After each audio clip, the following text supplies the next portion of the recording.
नमस्कार, आप देख रहे हैं एसपीएन 9 न्यूज और मैं हूं आपके साथ मनीष कुमार सैनी। महाराष्ट्र में 288 विधानसभा सीटों पर 20 नवंबर को मतदान किया जाएगा और ऐसे में मतदान से पहले महाराष्ट्र के अंदर एमवीए और महायुति के दलों के बीच सियासी संग्राम मचता हुआ नजर आ रहा है और कहीं ना कहीं एमवीए अपनी जीत का दावा करता हुआ नजर आ रहा है, सरकार बनाने का दावा करता हुआ नजर आ रहा है। तो वहीं महायुति के अंदर अगर देखा जाए तो देवेंद्र फडणवीस और एकनाथ शिंदे के बीच सीएम चेहरे को लेकर सियासी खींचतान जारी है और ऐसे में वैसे तो भारतीय जनता पार्टी की तरफ से यहां अब तक भी देवेंद्र फडणवीस को लेकर कोई भी चर्चा सीएम चेहरे को लेकर नहीं की गई है, लेकिन देवेंद्र फडणवीस के समर्थक लगातार ये दावा करते हुए नजर आ रहे हैं कि उनको मुख्यमंत्री का पद का उम्मीदवार बनाया जाए। ऐसे में एकनाथ शिंदे के लिए कहीं ना कहीं महायुति पूरी तरह से आश्वस्त है कि वही सीएम का चेहरा होंगे। वहीं दूसरी तरफ अगर बात कर लें तो एमवीए गठबंधन में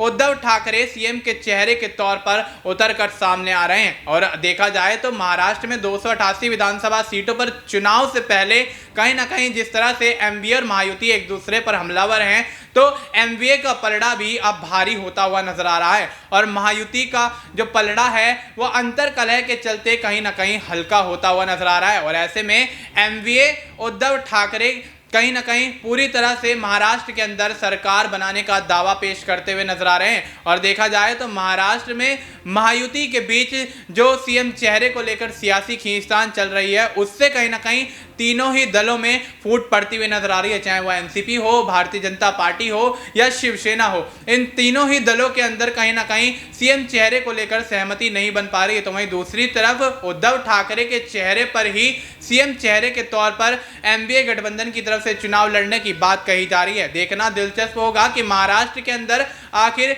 चुनाव के बाद, मतदान के बाद परिणाम किसके फेवर में आते हुए नजर आते हैं और परिणाम आने के बाद आखिर अगर महायुति जीत जाती है तो उनकी तरफ से सीएम का चेहरा कौन होगा, क्योंकि उद्धव ठाकरे तो एमवीए की तरफ से अपने सीएम चेहरे का ऐलान अपने नाम के तौर पर करते हुए नजर आ चुके हैं। देखना दिलचस्प होगा कि महाराष्ट्र के अंदर किस तरह के सियासी समीकरण बनते हुए नजर आएंगे। फिलहाल के लिए इतना ही। बाकी देश और दुनिया से जुड़ी तमाम जानकारी के लिए आप देखते रहिए एसपीएन 9।